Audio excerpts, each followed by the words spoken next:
Hey everybody, Tom here, and today I want to teach you how to set up the game Lost Ruins of Arnak.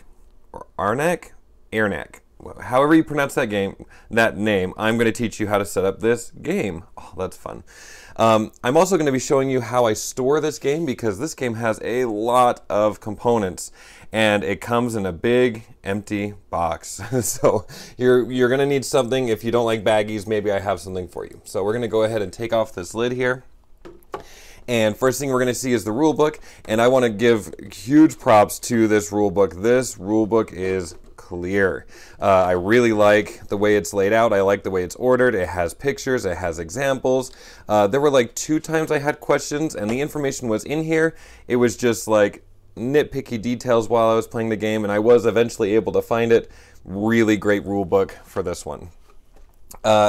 First thing I have here on top is a score pad. You can see I actually played this solo to get ready for this video, and I won, which is exciting. So I'll just go ahead and move this out of the way for now. And we're going to have a big board, and this board is actually double-sided. They have an advanced side and a regular side. I'm actually going to just be playing on the regular side today. And so, oh my gosh, sorry, the camera is a little too close probably. But basically, yeah, this board is big. You want to look at the side that has this picture right here, okay? So this board is actually a vertical board, and you're looking for the one that has this bird picture. The other side would show a snake. Okay, so that's the advanced side. This bird one is this side. I have the board open. It's just going to go off the camera for a little bit. Now they also have this board here, which is kind of like a supply board. This goes right here at the. I have this board all the way up as far as I can go on the table, and the camera all the way back. But it's a big board. So yeah, this board normally goes right here. You can see how awesome this artwork is. But for all of these reasons we are experiencing now, I'm probably just going to keep this board, if I use it at all during gameplay, I'm going to keep it over here. And I want to point out it has 2 sides. It has one side with actual like places to put stuff, or the other side mostly is just artwork. And I think probably for simplicity in this video, let's keep it this way up, and I'm just going to keep it over here to the side. Now, this board really only holds the purpose of holding pieces, so you don't necessarily need it. And it has a starting spot for some components you're going to see a little bit later. I mean, you could just put those things off the board if you need to, because big board. All right, now this has some very useful player guides right here. So we're going to be using these during gameplay, so I'm going to keep 2 of these out. One side is just how your turn structure works, what happens in between rounds. This is going to be extremely helpful here. And on the other side, it has a list of all of the icons you see during the game. So I'm just going to go ahead and keep 2 of these out. We'll just use them like this, but normally it's just 1 per player. And okay, we've got a whole bunch of other components. So this game comes with 5 basic resources: coins, compasses, tablets, like writings, arrowheads, and gems. So the way I store these is, this is a Plano box that I get at Walmart. This is a standard one that they carry there at Walmart for like $2, and you can see it's perfect for what we need. It has 5 compartments. They're the perfect size for these components, so I'm just going to open that up and put them right here. We also have this box that's going to have a whole bunch of stuff to set up the board. And so it also has 5 components, or 5 compartments, which, as you can see, is perfect for what we need. So let me just open this up. I'm going to put it on the board for right now as we keep emptying the box. Okay, another thing we're going to need is this moon staff. I'm going to put that on the board for a second. We'll put that in place a little bit later. And then we're getting into things that I made to help make storing this game a little bit easier. Oh, in just 1 second. I'm going to be playing a 2-player game, and you can see here there are different player boards that have colors like this. Okay, so we have blue, yellow, red, green. And on the other side, this is what you would use if you were playing solo. So obviously we're not playing solo. I always play with the blue player and the red player, so let me grab those. Okay, now we're to the boxes of things that I've created to help store this game a little easier. And if you're interested in downloading these and making them yourself, it's all free. It's on Board Game Geek. Go ahead and visit my website at tomteachesgames.com, and that will have the information you need. But for now, let me just hand the blue player. This is the blue player's starting stuff and the red player's starting stuff. and we won't need these. And then what we're going to need is, we're not playing solo mode, so I won't worry about these, but if you're looking through, basically there are cards that look like this on one side and this on the other side. And yeah, we're not going to do solo mode this time. But over here, what we're going to need for this board is we're going to need some level 1 sites, some guardians, and some level 2 sites. And right here, we're going to need companions. So I have this little sleeves box for the companions. I'm going to take these out. And these are double-sided. One side is like a gray color. The other side is a yellow golden color. And basically, what we need to do is we just need to shuffle these up. And you don't have to use this board, you could just put it anywhere. But the idea is that we need 3 stacks of these. And if I remember correctly, there's 12 each. So we're basically just going to make 3 stacks of 4. And they just go right there. All right, so here's another sleeve. These are my level 2 sites. You're going to be able to tell these are a little bit wider than the level 1 sites. And they have this 2 icon there. So I'm just going to go ahead and take off the lid. And I actually designed this box so that you could just stand this thing up and just play it right there. This is just a paper that covers the other side, so anybody sitting around the table can't see it. But I'm just going to go ahead and, because we're laying down, we could just take these. The cards look like this on this side. I'm just going to give them a quick shuffle, and they're going to go right here. Level 1 sites, we're going to go ahead and take that lid off. Same idea. If you wanted to just play this on the table, this could cover stuff up. And go ahead, shuffle those, and these go here. Well, let me show you. These look like this on this side. Okay, so we're going to go ahead and shuffle these up, and they go right here.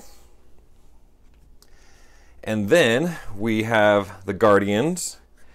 And go ahead and take these out. Same exact idea. This is a paper that I have just covering things in case you wanted to play out. Oh man, I made this box tight, so let me pull one of these cards out.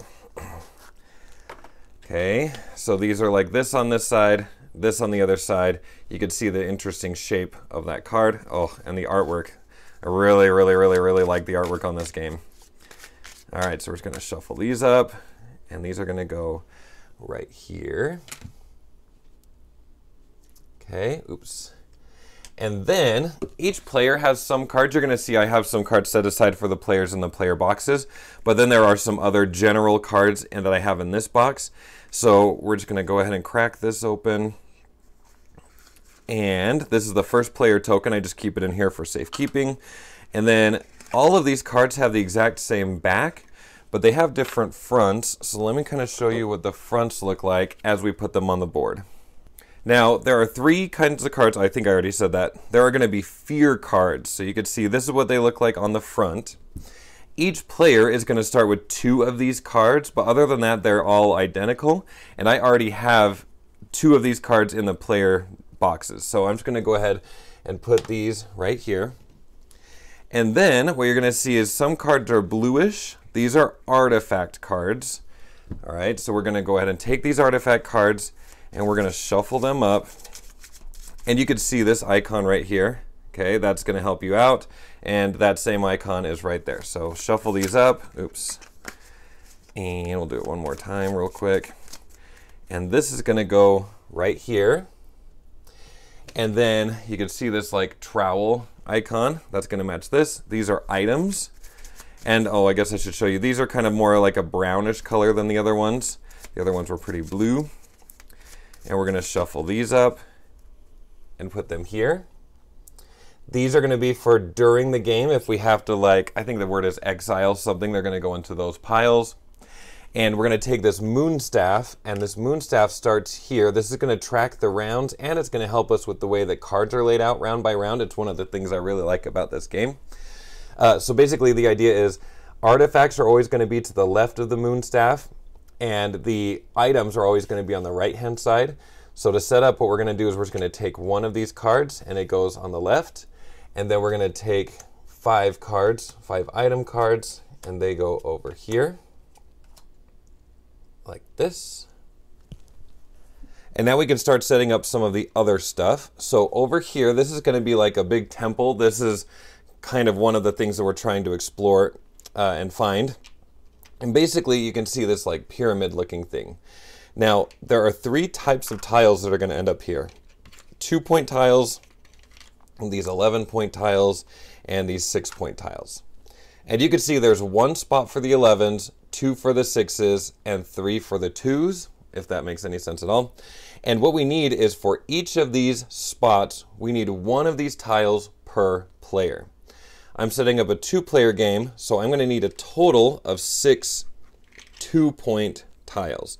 So we're going to have 2 of them here, 2 of them here, and 2 of them here. Now there's nothing unique about these, okay? They're the exact same on both sides. So we're just going to take them and stack them and make them pretty for the camera. And then we're going to need 2 of these for each stack per player. So I'm going to need a total of 4. And they'll go right here. And then we're going to need 1 per player for this top stack, so just a total of 2. All right.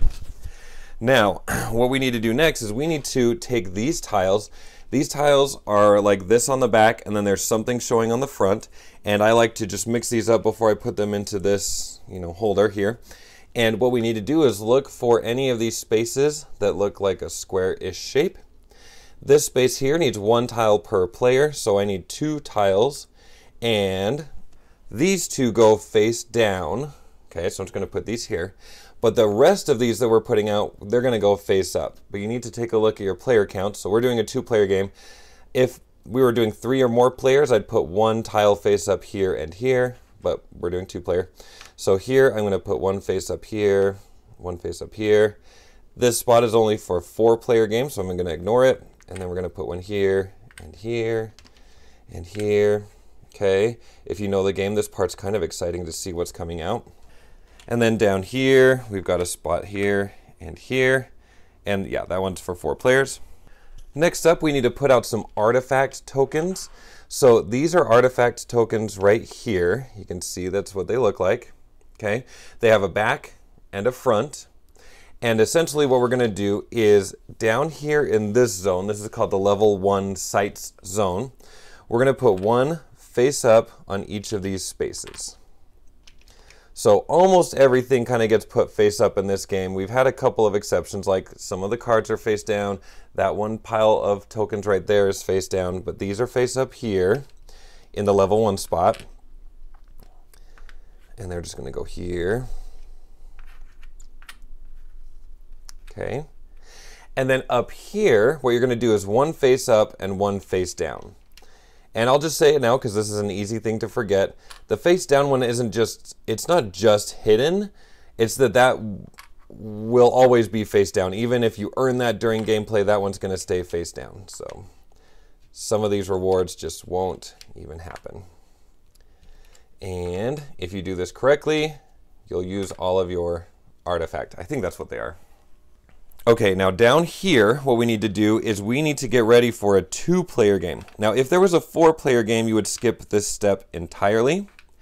In a 2-player game, what we're going to do is we're going to take 1 of these wave tokens and cover any of these 2 boot spots. Okay, so I'm going to end up doing that, but just in case you're watching this and planning a 3-player game, what would happen is you would pick 3 of these to turn them face up, and that would show you which of the boot spots to cover. So if this was a 3-player game, I would take this coin, or this is a coin one, I would flip it over and cover that spot. This is an arrowhead spot, so I'd match it up with the arrowhead and a compass spot, and I would cover those ones, and these ones would go back in the box. Okay? But in a 2-player game, all of these get covered up like that. So we have the board and the general supply ready to go. Let's go get the player areas ready. If you've ever watched my channel before, you know I actually really like to put a colored paper under everybody's player area. Even though you're going to see these blue tents here, I just think that the blue paper is really going to emphasize whose turn it is as we're moving back and forth. You know, it'll help a little bit. I'm going to make the blue player our starting player, so they'll just hold on to that token. And we're going to open up this box, and what we have inside of this box are the components for each player to start off. 2 archaeologists, 1 notebook, 1 magnifying glass, and an explanation about their starting deck. So your archaeologists are going to start here in the tent. If you're playing this on the table, you probably would stand them up, but we're going to lay them down for this video. We're going to take care of this magnifying glass and this journal in just a second. But underneath this tray is our starting deck of cards, so the components don't, or the wooden pieces don't mangle them. And what we need to do is, let me just show you. So we've got our 2 fear cards, and then we have 2 funding cards, and then we have 2 exploration cards. And what we need to do is just take these, shuffle them, and they're going to go face down right here. And we're going to start by drawing 5. Now this is a 6 card deck, so let me just go ahead and put this thing here, and we'll just put our hand of cards down here like this. Let's go get our magnifying glass and our journal in place. Now these are just going to start down here at the bottom of the board. As I mentioned before, there is this spot on the resource board where you could just put both your journal and your magnifying glass to start if that was attached to the board, but it's not. So we'll just start it right here for now. And so let's go ahead and just set up the red player in the same way. I'm just going to keep these player aids for teaching the game right there. We're going to go ahead and put this paper underneath just to really emphasize stuff as we move the camera around. And go ahead and pop this open. We've got our archaeologists are going to go right here. We have our journal and our magnifying glass. Those go down here. And then we have our starting hand of cards, or deck of cards, which you're going to see these ones have a red top instead of the blue ones. So we got 2 explorations, 2 funding, and then the 2 fear that we added. And I'm just going to go ahead and shuffle these up, and same exact thing. We're just going to put these, we need 5 cards to start. There are 6 in this deck, so we're just going to take this bottom one, put it here, and there is our starting hand of cards. And there you have it. We are ready to play. So if you are interested in seeing how this game plays, there's a link in the description of this video so you can come watch me play through a 2-player game. I'm also considering maybe playing a solo game. If I do, I'll put the link in the description of this video as well. And I would show you obviously the differences between 2-player and solo. This solo mode is awesome. So honestly, I kind of just want to play it again because I really like it. But yeah. Okay, so thank you for watching. If you're interested in those storage solutions, go ahead and click on the link in the description of this video to go visit my website, and it'll have tutorials on how to make the stuff and links where you can download the things and all that good stuff. Okay, thank you guys for watching. I will see you later. Bye.